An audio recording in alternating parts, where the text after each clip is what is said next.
Bulgaria is a small country in the Balkans which, since its independence in 1878, has changed shape many times. Unlike most countries, Bulgaria repeatedly conquered and lost the same lands without much consolidation, which raises the pretty obvious question, why? Why has Bulgaria lost so much land over the course of its existence? So, modern Bulgaria came into existence in 1878 after a series of revolts in the Balkan region against Ottoman rule there. This precipitated a war between the Russians and the Ottomans, and to put it mildly, the Russians won. But they knew that they weren't free to just take as much Ottoman territory as they wanted, because it would upset the other powers with interests in the region. As such, Russian leadership came up with a clever compromise. They would only receive a small amount of Ottoman land, and instead the primary territorial gains would go to Russia's new ally, Bulgaria. It was agreed in the Treaty of San Stefano that the newly semi-independent Bulgaria would look like this. The Russians had hoped that Bulgaria would soon become a client state of theirs and would thus lease its ports to Russian warships, thereby giving it access to the Mediterranean without having to deal with the Ottomans whenever they wanted to leave the Black Sea. It won't surprise you to know that the other great powers saw through this and quickly demanded that the new Bulgaria be reshaped in a way that would maintain the balance of power. Russia didn't really have much of a choice, and so Bulgaria was reduced to this. Its prince, soon afterwards, was also allowed to rule this Ottoman territory, Rumelia. But for many Bulgarian leaders, they had seen what Bulgaria could be, and so that was what they wanted. In 1885, Bulgaria united with Rumelia, and in 1908 it declared its independence as a kingdom under Tsar Ferdinand I.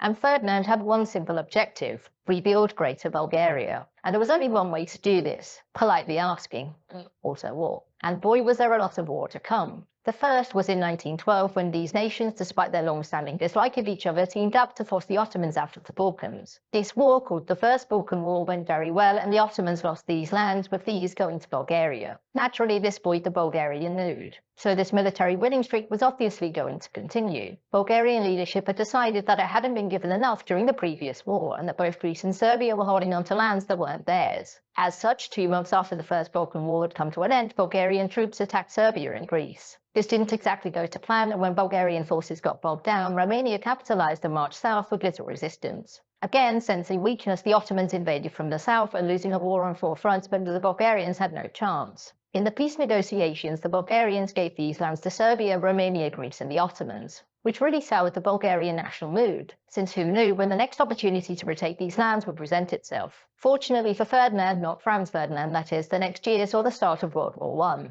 which Bulgaria soon joined on the side of the Central Powers. It had been promised these lands from Serbia, and at its height Bulgaria grew to this size. That was, of course, just months before it surrendered to the Entente and subsequently lost all of this. It won't surprise you to know that the Bulgarians weren't happy with their losses, and so 20 years later, when the Second World War was ongoing, the Bulgarians, mostly because they were afraid of being on the wrong side of Germany and also because they saw an opportunity, joined the Axis. Over the course of the war, Bulgaria gained all of these lands, which they held until they came down with the case of the Red Army. After the war, Bulgaria was stripped all of its gains except for southern Dobruja. Bulgaria was allowed to keep the land that it took from Romania because both had been members of the Axis. And also, they were now both communist puppet states of the USSR, and Stalin told Romania to drop it, and so drop it they did. And with that, Bulgaria maintained these